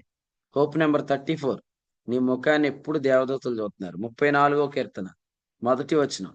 నేను ఎల్లప్పుడు యెహోవాను సన్నుతించెదను. ఒకసారి మీరు తణుకులో ఆహ్, కాన్ఫరెన్స్ పేరేంటి? పరిశుద్ధాత్మయందుల ఆనంద సమావేశాలు. ఆ కాన్ఫరెన్స్‌లో చెప్పిన ఒక వాక్యం చూపిస్తాను చూడండి. అపోస్తల కార్యాల గ్రంథం. అపోస్తల కార్యముల గ్రంథం 13వ అధ్యాయం ఒకసారి 15 చదవండి. అపోస్తలు 13, 15. హ్మ్. ప్రశాంత్ లేడు. ఎవరైనా చదవండి. ధర్మశాస్త్రమును ప్రవక్తల లేఖనములను చదివిన తర్వాత సమాజ మందిరపు అధికారులు, సహోదరులారా, ప్రజలకు మీరు ఏదైనా వాక్యము చెప్పాలని చెప్పడానికి వర్తమానం రైట్. యూదుల సమాజ మందిరంలో ఎప్పుడు లేఖనాలు చదువుతారు కానీ ఇంటర్ప్రిటేషన్ చెప్పరు. ఇదే కదా మనం తణుకు కాన్ఫరెన్స్ లో చెప్పుకున్నాం. ఇంటర్ప్రిటేషన్ ఎందుకు చెప్పారంటే లేఖనాల్లో ఉన్న వచనాల భావం వాళ్ళకి తెలియదు. సో యూదుల సమాజ మందిరంలో అందరి ముఖాలు ఎలా ఉంటాయంటే పరిశీల ముఖాలు ఎలా ఉంటాయి. ఇప్పుడు ఫర్ ఎగ్జాంపుల్ ఇప్పుడు మీరు గ్రేస్ చెప్తున్నారు, మీరు ధర్మశాస్త్ర ఉపదేశకుల మధ్యలోకి వెళ్ళి వాక్యం చెప్తున్నారు అనుకోండి, అందరూ మిమ్మల్ని ఎలా చూస్తారు? ఈ క్వశ్చన్ అడుగుదాం, ఈడు అయిపోయాడు ఈ రోజు, ఈడే ఆడు దుర్బోధకుడు, ఈడు హైపర్ గ్రేస్ బ్యాచ్, లేకపోతే ఈడు పాపం చేయమని చెప్తున్నాడు అన్నట్టు మిర్రుమిర్రుమంటే ఎలా చూస్తారో యూదుల సమాజ మందిరాలు అలాగే ఉంటాయి. కానీ అన్ని గుంటనక్క మొహాల మధ్యలో వీళ్ళ ముఖాలు ప్రకాశిస్తున్నాయి, పౌలు బర్నబాస్ ముఖాలు. అప్పుడు వాళ్ళందరూ ఏమన్నారంటే, వీళ్ళు ఎందుకో చాలా ముఖాలు ప్రకాశిస్తున్నాయి కదా, వీళ్ళు ఏమైనా చెప్తారేమోనని వీళ్ళని అడిగారు. అప్పుడు వీళ్ళు లేచి నిలబడి 13:39 చదవండి. మోషే ధర్మశాస్త్రం వలన మీరు ఏ విషయములలో నీతిమంతులుగా తీర్చబడలేకపోతిరో ఆ విషయములన్నిటిలో విశ్వసించు ప్రతివాడు నేను వాళ్ళ నీతిమంతుడిగా తీర్చబడినని మీకు తెలియగాక అనే గాస్పల్ చెప్పారు. మిమ్మల్ని అడుగుతున్నాను, ఇంత కాంపిటేటివ్ వరల్డ్ లో మిమ్మల్ని ప్రత్యేకపరిచేది మీ ముఖం అంటే మీరు నమ్ముతారా? ఈరోజు ఇంత కాంపిటేటివ్ వరల్డ్ లో మిమ్మల్ని ప్రత్యేకపరిచేది ఏంటంటే మీరేం చెప్తారు? కోకిల గానమా, నా గొంతు చాలా స్వీట్గా ఉంటది, అలాంటి గొంతు మా ఊర్లో ఎవరికి లేదంటారు. మీ స్వరం కాదు, మీ ముఖం. ముందు మీ ముఖం. ఆ కాకినాడలో సందీప్ గారు అంత అందగాడు లేడనే పేరు రావాల, జగన్నాథపురంలో కాలేబు గారు అంతటి సౌందర్యవంతుడు లేడనే పేరు రావాల. అంతేగాని మొహం అంత ఈడుమంత మొహం పెట్టుకొని బండి తోలుకుంటా స్పీడ్ బ్రేకర్ల దగ్గర కూడా బ్రేక్ వేయకుండా వెళ్ళిపోతే ఎవరు చెప్తారు సాక్ష్యం? సందీప్ అన్న గురించి కాదు, కాలేబు గురించి. అదనమాట. సో ముఖం చూడగానే ఫోన్ వచ్చేద్ది నాకు, ఏంటండి రాంబాబు చాలా ఆవేశంగా వెళ్తున్నాడు, ఏమన్నా అయిందా అని అడుగుతారు అనమాట. నాకు ఫోన్ చేస్తారు. అంటే అట్లా ఉంటది అనమాట సాక్ష్యం. ఇప్పుడు కాదులే, నేను అనేది ఏంటంటే మీ ప్రాంతంలో మిమ్మల్ని ప్రత్యేకపరిచేది మీ ముఖమే. కాబట్టి టిఫిన్ తినడానికి వెళ్ళినప్పుడు కూడా వాడి మీద అరిసేయకండి. చక్కగా అక్కడ కూడా వాక్యం ధ్యానం చేసుకోండి. వాడు ఒకవేళ దోశ మాడిపోయి ఇచ్చినా కూడా అక్కడ కూడా హ్యాపీగా ఉన్నారనుకోండి, వాడి దగ్గర బాగానే ఉంటారు. అక్కడ మీరు అందరి ముందు అరిచేస్తే ఎట్లాగా? సో మీ ముఖమే మిమ్మల్ని ప్రత్యేకించిద్ది. కాబట్టి మీ ముఖం మిమ్మల్ని ప్రత్యేకించిద్ది అని తెలిసినప్పుడు మీ ముఖంలో ఆ కాంతి ఎప్పుడు వస్తుంది? ఏం డేవిడ్ రాజు అన్న, నువ్వు పౌడర్ రాసుకుంటా లేవు నాకు తెలియదు నిజంగా, కానీ ఎప్పుడు ప్రత్యేకంగా ఉంటామంటే ఇది లోపల నుంచి ఆ జాయ్ రావాలి, అది ముఖంలో నుంచి బయటకు వచ్చేయాలన్నమాట. ఇప్పుడు అంతా స్వేదరంధ్రాల్లో నుంచి చెమట కారిపోతమే కనపడుతుంది, కానీ ఆదాములాగా, కడపట ఆదాములాగా ఈ చర్మంలో నుంచి ప్రకాశం బయటికి రావాలి మనకి. ఎందుకంటే మనం రక్షణానికి ఆనందానికి చెందినవాడు. కార్యాలు తలపోసుకుంటూ ప్రభువుని బట్టి స్తుతించాలి. సో ప్రభు మీకు ఇచ్చిన ఈ గొప్ప కృపను మీరు ఎవరు కూడా దుర్వినియోగం చేసుకోవద్దు. ఎల్లప్పుడూ ఆసక్తిగా ఉండండి. మీ బహుమానాన్ని ఎవరు అపహరింపనీయండి. దీన్ని నేను ఇలా చెప్పాలనుకుంటున్నాను, మీ ఆనందాన్ని ఎవరు అపహరింపనీయకండి. మీ ఆనందాన్ని ఎవరు అపహరింపనీయకండి. సో క్రీస్తు న్యాయపీఠం దగ్గర మనకు వచ్చే బహుమానం పేరు ఆనందమే. ఆనందంలో ఎంత పర్సంటేజ్ ఆనందం, అంతే కదా. ఎందుకంటే యేసుప్రభు చెప్పారు కదా, పెండ్లి కుమారుడు పెండ్లి ఇంటి వారు, పెండ్లి కుమారుడు అనే ఇల్లస్ట్రేషన్ లో పెండ్లి కుమారుని తండ్రి చెక్ చేస్తున్నాడంట. ఏమని? నా కొడుకు పెళ్లిలో ఎవరెంత ఆనందంగా ఉన్నారని చెక్ చేస్తున్నాడు. రేపొద్దు క్రీస్తు న్యాయపీఠం దగ్గర కూడా ఆ సుమంత్ 2 కేజీల ఆనందాన్ని కలిగి ఉన్నాడు. తేజోవాస్ గారు 3 కేజీల ఆనందం కలిగి ఉన్నారు. రత్నాజీ గారు 4 కేజీల ఆనందం కలిగి ఉన్నాయి. ప్రభు దగ్గరికి వెళ్లే లోపు మనం ఎంత రక్షణ ఆనందంతో ఎగిరిపోబోతున్నాం అనేది తెలిసిపోబోద్ది. అక్కడ ఆనందం ఎవరికి ఉంటుందో వాళ్ళు ఏం చేస్తారు? అదే చెప్తున్నాడు ఫిలోమోనుకు రాసిన పత్రికలో. ఏం చెప్తున్నాడు? ఆనందాన్ని బట్టి మనం సహకరిస్తాం. ఫిలోమోనుకు రాసిన పత్రికలో ఒనేసిం అంటే అర్థం ఏంటి? సహాయము. 20వ వచనంలో ఆనందం అనే దగ్గర కూడా సహాయం అని ఉంది. మీరు చాలా ఆనందంగా ఉన్నారనుకోండి, సహకరిస్తారు. నా మాట తొందరగా ఎవరు వింటారు? ఇప్పుడు ఆల్రెడీ మీకు ఇంట్లో ఫైటింగ్ అయిపోయింది, జూమ్ లో కూర్చున్నారు, పైకి నేను తిట్టేసాను వీడియో ఆన్ చేయలేదని. అప్పుడు ఏమంటారు? ఇక జూమ్ వద్దు ఏమొద్దు, నేను లైవ్ వింటాను, ఇక రాత్రి చాలు ఇంకా ఎందుకు వచ్చింది? పొద్దున ఈయన తిడతాడు, మా ఇంట్లో మా ఆయన తిడతాడు, అందరూ నన్ను తిట్టేవాళ్ళే అనుకొని ఉంటారు, వెళ్ళిపోతారు మీరు. కానీ సహాయము అనే మాట దగ్గర ఏం రాశాడంటే ఆనందం. మన ఆనందంగా ఉంటే సహకరిస్తాం. ఇప్పుడు ఒక పరిచర్య సక్సెస్ఫుల్ గా జరగాలంటే మన సహకారం కూడా ఉండాలి. మన సహకారం ఏంటి? చిన్న సహాయం, చిన్న సహాయం. నా మాట నువ్వు వింటావు, అడిగిన దానికంటే ఎక్కువగా చేస్తావని ఒనేసిం గురించి ఎందుకు అన్నాడంటే, ఆ ఫిలోమోను గురించి ఎందుకు అన్నాడంటే, ఆయనలో అంత రక్షణానందం ఉందని నీకు తెలుసు. అంత ఆనందం లేని వాళ్ళని ఏం అడగండి. ఇప్పుడు చాలాసార్లు సతీష్ అన్న, నేను ఎయిర్పోర్ట్ దగ్గర దిగి మీటింగ్కి వెళ్ళేటప్పుడల్లా కారులో ఒకటే చెప్తారు అన్న. ఎందుకంటే ఆయనకి ఇంత ముందు పరిచర్య అనుభవం లేదు. ఇప్పుడు దేవుడు ఆయన చేతికి పని అప్పగించాడు. ఏం చెప్తారంటే, ఆ పాస్టర్ గారు, చాలా మంది వాక్యం పొంది మేలు పొందారు, ఇంకా కొంతమంది సహకరిస్తే ఇంకా బాగా వెళ్ళిపోద్దని అంటారు. అంటే ఇప్పుడు ఆ భారం ఆయనకి అర్థమవుతుంది. ఎవరు సహకరిస్త ఎవరు సహకరించట్లేదు? ఎవరైతే ఆనందించట్లేదో వాళ్ళు సహకరించలేరు. మరి వాళ్ళ నుంచి కూడా ఎందుకు ఎక్స్పెక్ట్ చేస్తాం? ఎందుకంటే వాళ్ళకి చాలా సంగతులు అప్పగించాయి. ఇక్కడ చెప్పాడు కదా 19 వచనంలో, నీవే నీ ఆత్మ విషయంలో నాకు రుణపడ్డావు, అందుచేత నువ్వు నేను చెప్పిన దానికంటే ఎక్కువ చేస్తావు. 21 అంత ఆనందం మీలో ఉండాలి. సుష్మా సిస్టర్ గారు, హోప్ నెంబర్ 21, మీరు ఎప్పుడు చూడండి, ఆమె రక్షణానందంతో న్యూజిలాండ్ దేశం నుండి, ఇప్పుడు ఆమె టైం ఎంత అయింది అడగండి. మీరు సిస్టర్ని అడగక్కర్లేదు, మీకు ఫోన్లో యాప్ ఉంటుంది కదా, టైం ఎంత అయిందో చెక్ చేయండి మీరు. మనకైనట్టు తెల్లవారుజాము 6 ఏం అవ్వలేదు వాళ్ళకి. కాన్ఫిడెన్స్ లో సిస్టర్ ఫోన్ చేసినప్పుడు, అన్న కరెక్ట్ గా ఈ మెసేజ్ వచ్చినప్పుడు మాకు మిడ్ నైట్ అవుతుంది అన్న అని చెప్పింది. న్యూజిలాండ్ దేశం నుండి వాక్యం ఉంటుంది సిస్టర్. మరి రేపు పొద్దున క్రీస్తు న్యాయపీఠం దగ్గర ఇవన్నీ చెప్తాడు. నేను ముందే చెప్తున్నాను మీకు, రేపు క్రీస్తు న్యాయపీఠం దగ్గర ప్రభు చెప్తాడు. ఆ ఫిలోమోనుకు రాసిన పత్రిక 1:21 ఎలా ఉందో, హోప్ నెంబర్ 21 సిస్టర్ కూడా అలాగే ఉందని చెప్తారు. ఏమని చెప్తారంటే, నేను చెప్పిన దానికంటే నువ్వు ఎక్కువ చేస్తున్నావు అని. వాళ్ళకి అంత అవసరం ఏముందండి? జూలై నెల దాకా పాస్టర్ గారికి ఫ్లైట్ టికెట్లు తీసేసానని చెప్తున్నారు. అసలు వాళ్ళకి ఎందుకు అంత ఆసక్తి? జూలై నెల, ఇప్పుడు ఈ నెల మే నెల, అసలు మే నెలలోనే ఆనందంగా లేని వాళ్ళు ఉన్నారు. జూలై దాకా కూడా ఆనందం ఉందా? దేవునికి స్తోత్రం. అయితే వచ్చే సంవత్సరం వరకు కూడా మేము ఈ పని జరగాలని మేము ఏదో చేసామంటే వాళ్ళకి వచ్చే సంవత్సరం దాకా ఆనందం ఉంది. మేమేమో గత నెలలో బాగాలేదు, ఈ నెల కొంచెం బాగానే ఉన్నాను, మళ్ళీ వచ్చే నెల ఎలా ఉంటాను తెలియదు అంటే, మరి యేసు ప్రభు ఎప్పుడు వస్తాడో తెలియదు. మరి అప్పుడు మీ బహుమానం ఏంటి కదా? పైగా నేను చెప్పేది ఏంటంటే, సిస్టర్ ఇన్ఫోసిస్ లో జాబ్ చేసి ఎక్స్పీరియన్స్ కలిగిన వాళ్ళు, మన సతీష్ అని కానీ సందీప్ అని కానీ, ఇక్కడ గుడివాడ ఆనంద్ అని కానీ, మరి వాళ్ళకి జాబ్ ప్రెజర్లు ఉంటాయి కదా. వాళ్ళు చాలా ఎక్స్పీరియన్స్ కలిగిన వాళ్ళు, మంచి చదువు చదివిన వాళ్ళు, ఎంత విద్యావంతులు. మరి వాళ్ళు ఇవన్నీ పక్కన పెట్టుకొని చక్కగా ఒక విద్యార్థిలా కూర్చొని నేర్చుకుంటున్నారు. రేపు ప్రభు మనల్ని ఎక్కడగడా. సో ఇవన్నీ మనం ఆలోచన చేద్దాం. ఎందుకంటే మన ఎక్కడో ఉన్న భక్తుల గురించి కాదు, మనతో ఉన్న భక్తులను కూడా చూసుకోవాలి. వారు ఏ నిరీక్షణతో ఎంత ఆనందాన్ని మెయింటైన్ చేస్తున్నారు. ఒకటేనండి, చెత్త మాట్లాడే వాళ్ళకి వాళ్ళు అవకాశం ఇయ్యరు.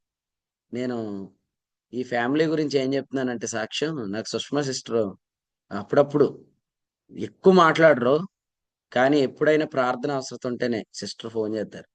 వాళ్ళ దగ్గర నేను గమనించింది ఏంటంటే, ఎవరైతే పరిచర్ను పాడు చేస్తున్నారో వాళ్ళు అసలు ఎంటర్టైన్ చేయరు. రెండోది ఏంటంటే, పరిచర్య పాడు చేస్తున్న వాళ్ళకి జరుగుతున్న సంభవాలు జ్ఞాపకం చేసుకుంటారు వాళ్ళు.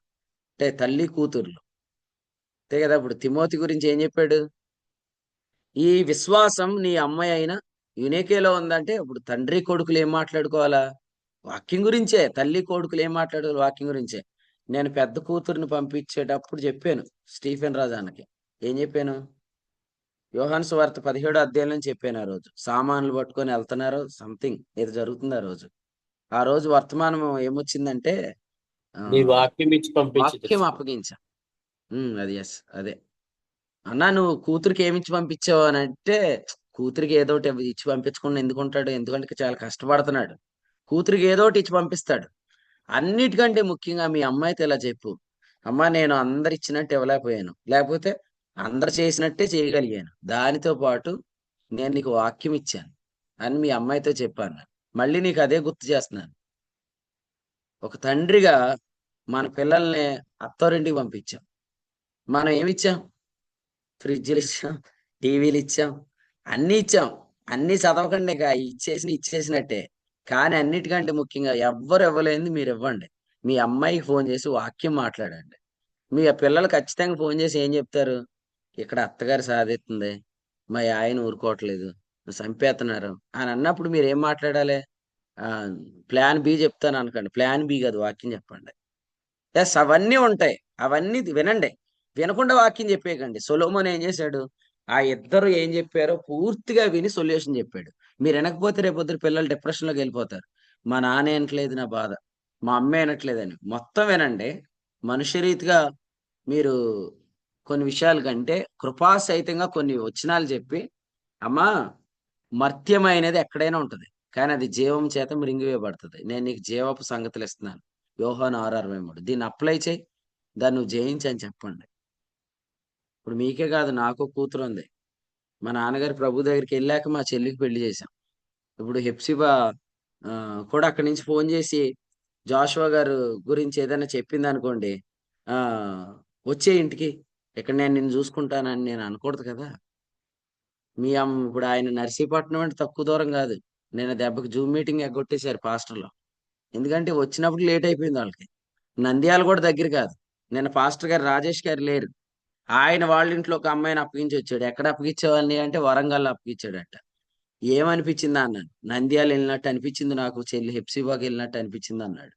మరి అంతే. ఇప్పుడు వాళ్ళు అక్కడి నుంచి ఫోన్ చేయగానే మీరు ఇక్కడ ఎమోషనల్ అయిపోయి వచ్చారా, నేను నిన్ను చూసుకుంటాను, నీకేం తక్కువ కానీ అని అంట. కొన్ని రోజులు బాగానే ఉంటది, తర్వాత ఏం చేసినట్టు గుర్తొస్తుంది.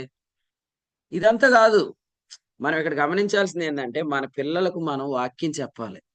తల్లి కూతుర్లు ఏం మాట్లాడుకుంటున్నారు, తండ్రి కూతుర్లు ఏం మాట్లాడుకుంటున్నారు, మీ పిల్లలతో మీరు ఏం మాట్లాడుకుంటున్నారు? ఉం? సమంత ఎఫ్రాయిం గారు ఎవరు? నా కూతురే.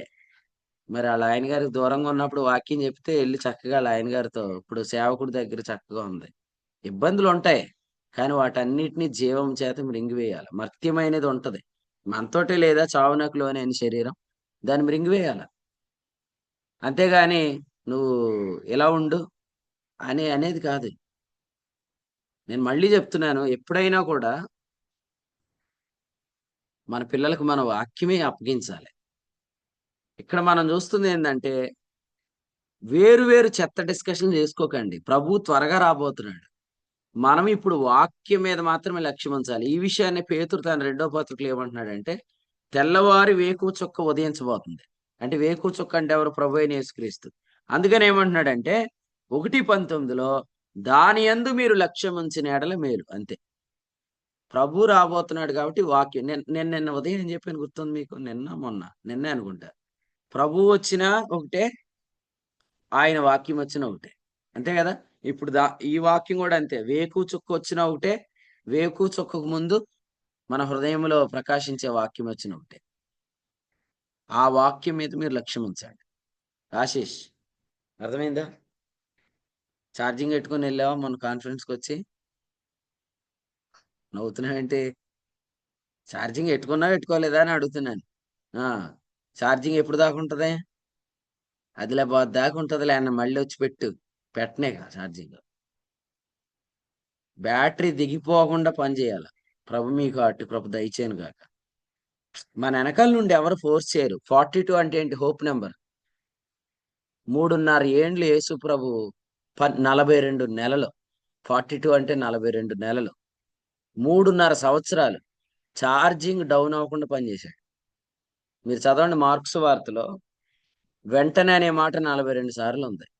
యేసు ప్రభు పరిచర్య చేసింది కూడా మత్తయిలో కాదు, లూకాలో కాదు, యోహాన్లో కాదు. మార్క్స్ వార్తను ఏమంటారంటే the gospel of servant of God, పరిచారకుని సువార్త అంటారు. 42 అంటే అర్థం ఏంటంటే, ఆయన ఎక్కడా కూడా బ్రేక్ తీసుకోలే. దేవుడు నీకు అట్టి కృప దయచేయను గాక.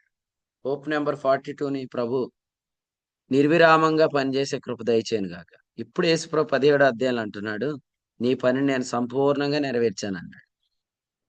By the time of the rapture మనం ఇలా చెప్పగలమా? ప్రభువా, నువ్వు జూమ్ పని అప్పగించావు, నేను సంపూర్ణంగా నెరవేర్చాను. నువ్వు మ్యాగజైన్ మినిస్ట్రీ అప్పగించావు, నేను దాన్ని ఆపకుండా కొనసాగించాను. లేకపోతే నువ్వు నాకు ఫలానా పని అప్పగించావు, నేను కంప్లీట్గా చేశాను అని మీరు చెప్పాలి. బయట మినిస్ట్రీలో వాళ్ళు చెప్పరండి, మీరు చెప్పాలి. ఎందుకంటే మీకు కావలసినంత ఫీడింగ్ ఇస్తున్నాడు కదా ప్రభు. యోహాను సువార్త 21:15లో క్వశ్చన్ అడిగే ముందు ఆయన భోజనం పెట్టాడు. రేపొద్దున క్రీస్తు న్యాయపీఠం దగ్గర కూడా ఆయన క్వశ్చన్ అడిగే ముందు నీ ఆత్మ విషయంలో నీవే రుణపడ్డావు, కావలసిన సంగతులు అప్పగించాడు. ఇప్పుడు నిన్ను ఎక్స్పెక్ట్ చేస్తున్నాడు, నా కొరకు నువ్వు బస్ సిద్ధం చేయంటే ఇంట్లో బస్ కాదంట, హృదయంలోంచి గెంటేశారంట పౌల్ని. ఇప్పుడు అడుక్కుంటున్నాడు ఈయన సేవకుడు. ఎంత గొప్ప సేవకుడు! ఏమని అడుగుతున్నాడు? మీ హృదయాల్లో మాకు కొంచెం చోటేమని అంటున్నాడు.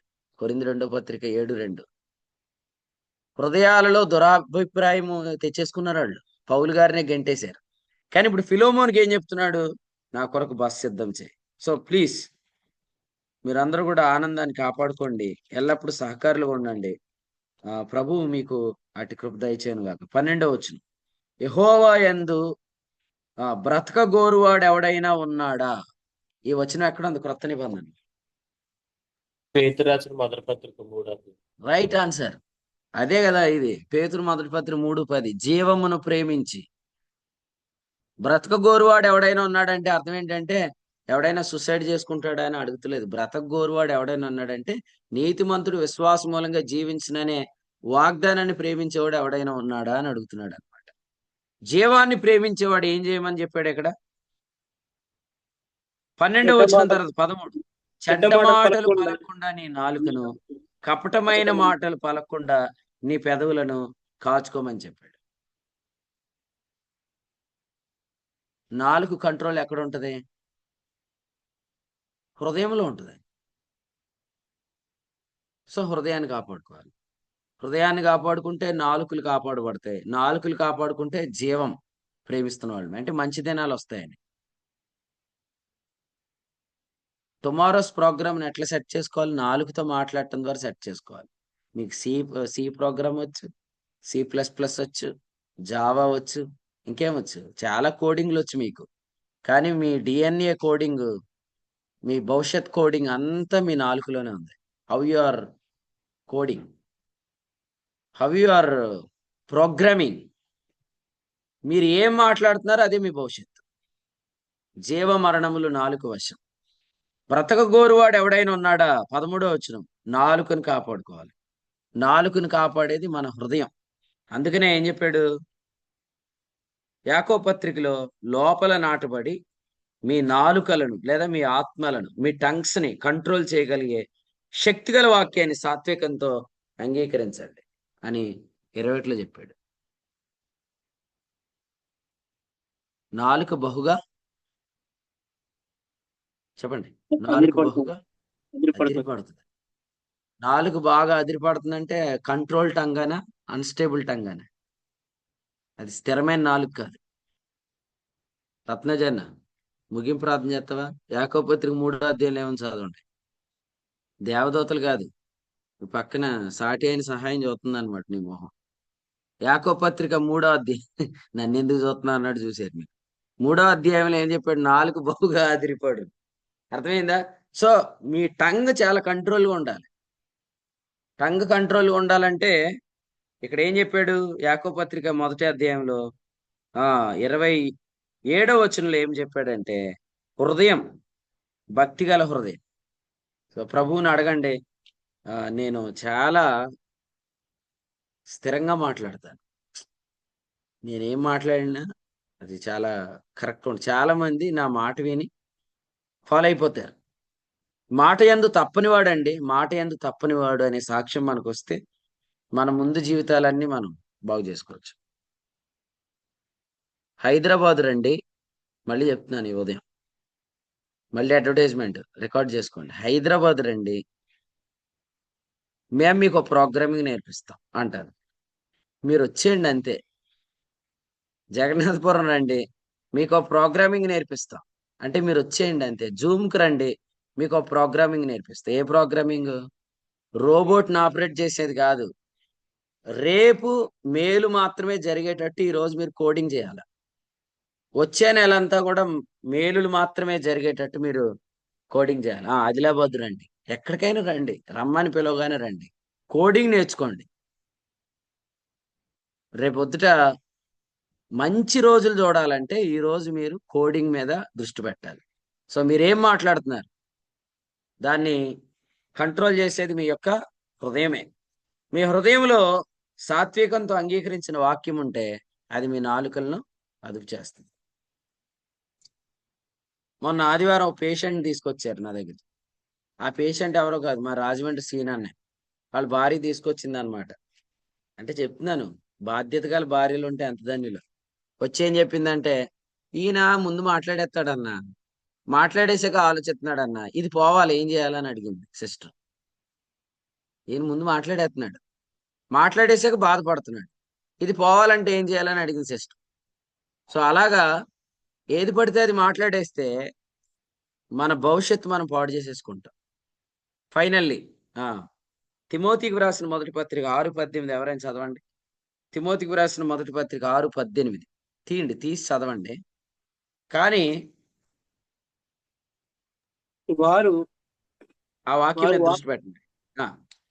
వారు వాస్తవమైన జీవమును సంపాదించుకునే నిమిత్తము రాబో కాలములకు మంచి పునాది తమ కొరకు వేసుకొనొచ్చు. మేము చేయవారు. నేను ఇది వరకు చెప్పాను, మళ్ళీ చెప్తున్నాను. మన ఇంటికి పునాది ఎలాగేస్తామో రాబోయే కాలానికి పునాది వేయటానికి ప్రభు పిలిచాడు మన. రాబోయే కాలం అంటే ఎప్పుడు? ఈ సాయంత్రం, రేపు, ఎల్లుండి, వచ్చే నెల, మొత్తం అన్ని మీరు భద్రం చేసేయాల. కాలాన్ని జాగ్రత్త పెట్టుకోండి. వచ్చే రోజుల్లో నేను ఎలా ఉండబోతున్నాను, నా మీదకి ఏదైనా అటాక్ రావచ్చు, ఆ అటాక్ లో నేను పడను, ఆ అటాక్ నన్ను ఏం చేయదు.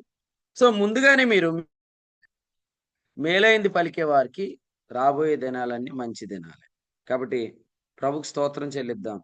ఈ తలంపులు ప్రభు ఈ ఉదయకాలం మనందరి జీవితాల్లో దీవించును గాక. ఈ కీర్తన అంతా మీరు చదవండి, 34వ కీర్తన అంతా సారం మాత్రం ఇదే ఉంటుంది.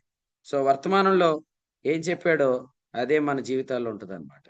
మన వ్యక్తిగత జీవితాల్లో మనం ఎప్పుడూ ఆనందంగా ఉండటానికి ప్రయత్నం చేద్దాం. ఎందుకంటే ఆయన ఎల్లప్పుడూ నివసించే ఆత్మను ప్రభు మనకిచ్చాడు. ఎల్లప్పుడూ నివసించే ఆత్మను ప్రభు మనకి ఇచ్చాడు కాబట్టి ఎల్లప్పుడూ ఆనందించండి. ఏది మిమ్మల్ని చేదులోనికి తీసుకెళ్లకుండా ముందే జాగ్రత్తగా, ఎందుకంటే అవన్నీ బహుమానాన్ని అపహరించేవి. తెల్లవారు వేకు చుక్క మీ హృదయంలో ఉదయించే వరకు దేని మీద లక్ష్యం ఉంచుతారు? వాక్యం, వాక్యం, వాక్యం. ఫైనల్గా మాట చెప్తారు, వాక్యము రాకపోతే తప్ప వాక్యం వచ్చినంత కాలం వాక్యం మీద లక్ష్యం పెట్టండి. వాక్యాన్ని షేర్ చేసుకుంటూ ఉండండి. వాక్యాన్ని బట్టి ఆనందించండి. వాక్యాన్ని బట్టి నిరీక్షించండి. వాక్యాన్ని బట్టి కార్యాల్లోనికి ప్రవేశించండి.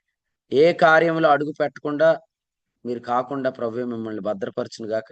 ఈ తలంపులు ఉదయకాలం ప్రభు మనందరి వినికిడిలో దీవించును గాక.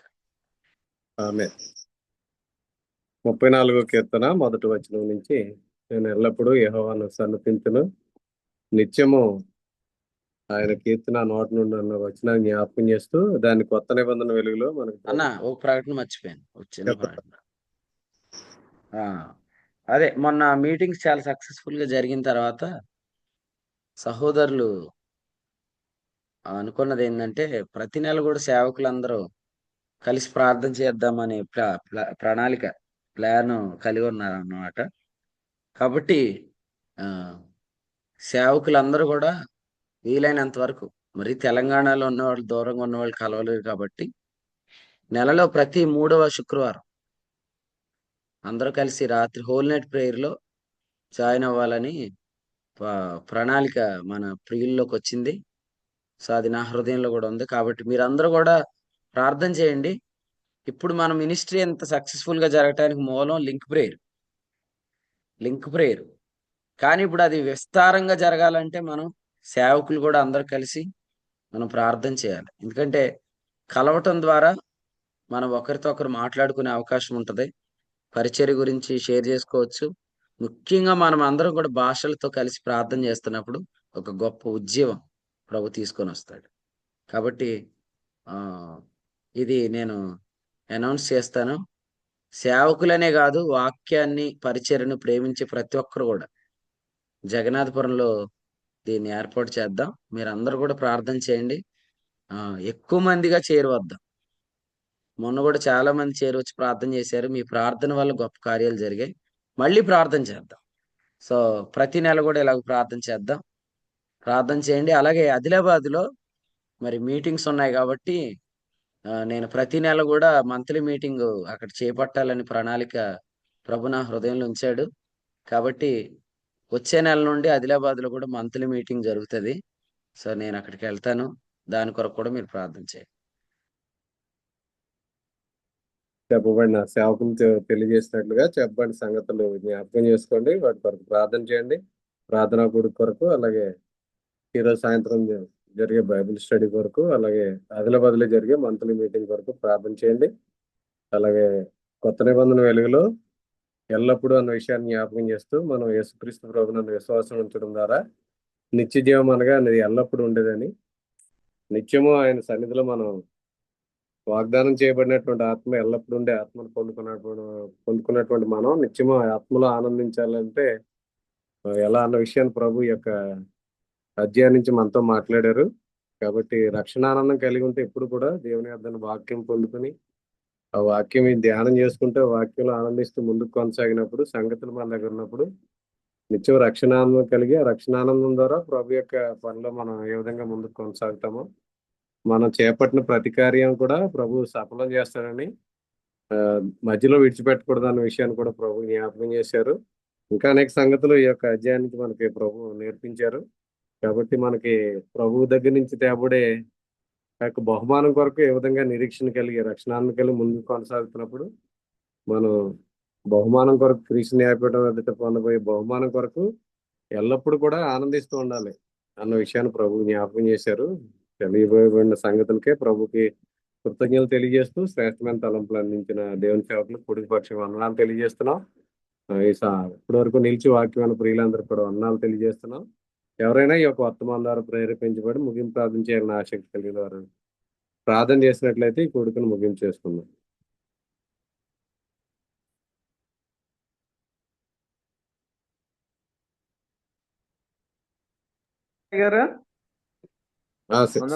సిస్టర్ చేస్తున్నారండి. చేయండి రేవిడ్ రావు గారు, చేయండి. పరిశుద్ధుడైన డాడీ నాయన యేసయ్య, ఇదిగో తండ్రి నాయన ఇంతవరకు శ్రేష్టమైన తలంపులు అందించారు తండ్రి నాయన యేసయ్య. అనేక సేవకుల ద్వారా మనకి అనేక విషయాలు తెలియజేస్తూ ఆత్మీయ ఆనందంతో మమ్మల్ని ముందు నడిపిస్తున్నారు తండ్రి నాయన. ఈ యొక్క తండ్రి కీర్తన గ్రంథం మరి 34వ అధ్యాయంలో మీరు సెలవిచ్చినాడు, నేను ఎల్లప్పుడూ యెహోవా యందు ఆనందించదును, ఎల్లప్పుడూ నువ్వు స్తుతించదునని మరి నాయన ఈ యొక్క నాయన సేవకులు ఇక్కడ తెలియజేస్తున్నారు ప్రభా. నిజమే ప్రభా నాయన మేము ఎల్లప్పుడూ నీ యందు ఆనందించేవారుగా తండ్రి నాయన ఫిలిప్ లో కూడా సెలవిచ్చారు, ఎల్లప్పుడూ ఆనందించండి. మరలా చెప్తున్నాను ఆనందించడం అన్నారు ప్రభా. నీ నామాన్ని బట్టి ఆనందించేవారుగా ప్రభా. నీ కొరకు నాయన మేము జీవించి నీ నామాన్ని కనపరిచేవారుగా ఉండటకు సహాయం చేయండి ప్రభా.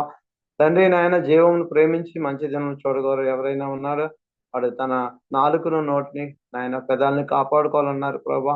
తండ్రి నాయన అది నాయన కీర్తనలు మరి 34:12 సెలవిచ్చారు. అదే మాట 1 పేతురు 3:10 కూడా మీరు సెలవిచ్చారు ప్రభా. కీడును నాయన మేము చేసేవారుగా కాకుండా ప్రభా, మేలుతో మేము ముందుకు వెళ్ళేలాగా సమాధానం వెంటాడేవారుగా ఉండాలని మీరు సెలవిచ్చారు ప్రభా. తండ్రి నాయన యేసయ్య, నీ సమాధాన వాక్యంతో మమ్మల్ని నడిపిస్తున్నారు ప్రభా. వారికి నీ వాక్యాన్ని ఇచ్చి మీరు పంపించారు ప్రభా. మేము కూడా మా పిల్లలకి ప్రభా మేము ఆస్తుపాస్తులు ఇవ్వడమే కాదు కానీ ప్రభా, నీ వాక్యాన్ని ఇచ్చేవారంగా మేము ఉండాలని నీ సేవకుని ద్వారా మీరు తెలియచేశారు. ఒక శ్రేష్టమైన తలంపుని ఇచ్చారు. నిజమే ప్రభా, మేము అన్ని ఇస్తున్నాం అనుకుంటున్నాం కానీ శ్రేష్టమైన వాక్యం ఇచ్చి పంపించినాడు. ఆ వాక్యము నాయన హృదయం నాటబడినది ప్రభా, వారు స్థిరత్వంగా ఉండటానికి నాయన వారు నీ యందు లక్ష్యం ఉంచి నేను కనపరచడానికి ప్రభా నాయన వాక్యం ఎంతగానో ఉపయోగపడుతుంది ప్రభా తండ్రి. ఆ దినం కొలది ప్రభా మరీ ఎక్కువ కూడుకోవాలంటున్నారు ప్రభా. మరి మరి శ్రేష్టమైన తలంపులు మరి నీ సేవకునికి ఇచ్చారు. మరి చిత్తమైతే మరి 3వ శుక్రవారం ఆ యొక్క ఆ కూడికను కూడా త్వరలోనే మీరు సిద్ధపాటు చేయండి ప్రభా. అలా స్తుతించడం ద్వారా నాయన నీ నామాన్ని ఇంకా మేము ఘనపరుస్తాం, ఇంకా నీ పనిలో ముందుకు సాగుతాం ప్రభా. స్తుతి మహిమ ఆరోపిస్తాం ప్రభా. యేసయ్యా మేము నాయన కొరంద్రి రాష్ట్రపత్రిక 5:2 మీరు సెలవిచ్చినట్టుగా ప్రభా మేము వస్త్రము ధరించుకున్న వారి వల్లే ఉన్నాం ప్రభా. నీ ఎదుట ప్రభా తండ్రి యోగ్యులుగా మీకు కనబడుచున్నాం ప్రభా. నువ్వు నాయన మమ్మల్ని ఎంతగానో నాయన స్థిరుడుగా కదలవారుగా ఉండాలని మీరు చూస్తున్నారు ప్రభా. రాబో కాలంలో మంచి పునాది అనగా మేలులు సత్క్రియలు చేసేవారుగా మేము ఉండాలని ఆశపడుతున్నారు ప్రభా. అటువంటి జీవితం మాకు దయచేయండి ప్రభా. తండ్రి విని విడిచిపెట్టే వారం కాదు కానీ ప్రభా, విని నీ యొక్క నాయన నామానికి ప్రభా మేము సంతోషము ఆనందం తెచ్చేవారిగా ఉండాలి ప్రభా. అక్కడ వనేసేమో ప్రభా చెప్పిన దానికంటే ఎక్కువే చేశాడు ప్రభా. మేము కూడా అట్టి రీతిగా చేసేవారంగా ఉండాలని మీరు ఆశపడుతున్నారు ప్రభా. యేసయ్యా అటు రీతిగా మేము కూడా పనిచేవారుగా ఉండాలని నీ ఆశ ప్రభా. తండ్రి నీకు స్తోత్రం ప్రభా. మరీ ఎక్కువగా మేము కష్టపడి నీ నామాన్ని కనపరిచేవారుగా, మరి ముఖ్యంగా ప్రభా తండ్రి నాయన మొదటి కొరింది 15:58 ప్రభా నాయన ఎప్పటికీ నీ స్థిరుడు నువ్వు కథల వారిగా ఉండాలని మీరు నాయన మాకు తెలియచేస్తున్నారు ప్రభా. నిజమే ప్రభా, వాక్యంలో స్థిరత్వము, ప్రార్థనా జీవితంలో స్థిరత్వము, నాయన సాక్ష్య జీవితంలో స్థిరత్వము కలిగి ఉండాలి ప్రభా. అటువంటి జీవితాలు మాకు దయచేయండి ప్రభా. ఓపు వాక్యంలో నాయన వాక్యం ద్వారా ఎంతగానో నాయన మమ్మల్ని బలపరుస్తున్నారు ప్రభా, స్థిరపరుస్తున్నారు ప్రభా, క్రమపరుస్తున్నారు ప్రభా, సరిచేస్తున్నారు ప్రభా. మీకే స్తుతి మహిమ ఆరోపిస్తున్నాను ప్రభా. యేసయ్యా యొక్క నాయన వాక్యము అందరి హృదయంలో ఫలించలాగా సహాయం ఇచ్చేయండి ప్రభా. నాయన మరి నాయన సోదరులు ఆ యొక్క నాయన కుయ్య రాజు గారి పట్ల చేసిన మేలుని బట్టి స్తోత్రం ప్రభా. కుమార్తె విషయంలో గొప్ప సమాధానం ఇచ్చారు ప్రభా, నీకు స్తోత్రం ప్రభా. అలాగే ఇంకా అనేక మంది నాయన సాక్ష్యాల ద్వారా మరి ఎంతగానో ప్రభా మేము సంతోషిస్తున్నాం ప్రభా. ఆ కూడికి వెళ్ళి మేము నాయన సంతోషించడమే కాదు ప్రభా, మరి అనేక మంది ప్రమోషన్లు మేలులు మేము చూస్తున్నాం ప్రభా. నాయన తండ్రి నా కొడుకు ద్వారా ఎంతగానో ఆ సాక్ష్యాల ద్వారా మరి ఎంతగానో ఆదరించబడ్డాం ప్రభా. అయా యవన బిడ్డల ప్రభా మీరు నిలబెట్టి ప్రభా మీరు నాయన మంచి సాక్ష్యాలు ఇప్పించారు ప్రభా. గొప్ప మార్పుని కలుగు చేసిన విధానాన్ని బట్టి స్తోత్రం ప్రభా. మా ప్రియులు చేసిన ప్రతి ఏర్పాటును బట్టి నాయన వారు నాయన చేసిన ప్రతి పనిని బట్టి నీకు స్తుతి మహిమ ఆరోపిస్తున్నాం ప్రభా. అయ్యా నీకు స్తోత్రం ప్రభా. ఈ పరిచర్య మీరు రాకడ వరకు నమ్మకంగా సాగుటకు సహాయం ఇచ్చండి ప్రభా. నాయన పరిశుద్ధి యందు, నీతి యందు, భక్తి యందు నాయన సమాధానం వర్ధిల్లుటకు సహాయం ఇచ్చేయండి ప్రభా. తండ్రి నాయన నీ కుమారుడు చేస్తున్న సేవ పరిచయాలు అన్ని విషయాల్లో ప్రభా నీ దైవ సన్నిధి తోడయించండి ప్రభా. నాయన తండ్రి గురించి చెప్పారు, పెద్దల గురించి చెప్పారు ప్రభా. మరి నాయన అభిషేకం గురించి చెప్పారు ప్రభా. ప్రవక్తకి నాయన ఉపదేశకున్న డిఫరెన్స్ చెప్పారు ప్రభా. ఆ యొక్క నాయన పరిస్థితుల్లో మేము అన్ని విషయాలు గమనిస్తూ ప్రభా మేము ముందుకెళ్ళటకు సహాయం చేయమని నాయన సమస్త మహిమ ఘనత మీరే పొందమని నాయన నీ కృపలో ఎదిగింప చేయమని కొద్ది ప్రార్థన పాలు చేర్చుకోమని యేసయ్య నామమున వేడుకుంటున్నాం తండ్రి. ఆమేన్. ముగింపు ప్రార్థన చేసిన దేవుని సేవకులు డేవిడ్ రాజు గారికి, కూడికలో ఉన్న ప్రియులందరికీ కూడా వందనాలు తెలియజేస్తున్నాను. ఒకరికొకరు వందనాలు తెలియజేసుకుని కూడికి ముగింపు చేసుకున్నాం. అందరికీ వందనాలు. అందరికీ వందనాలు. అందరికి వందనాలండి. దేవుని సేవకులకు నా ప్రత్యేక వందనాలు. అందరికీ వందనాలండి. వాక్యం వింటున్న దైవ సేవకులకు హృదయపూర్వక అందరికీ వందనాలు.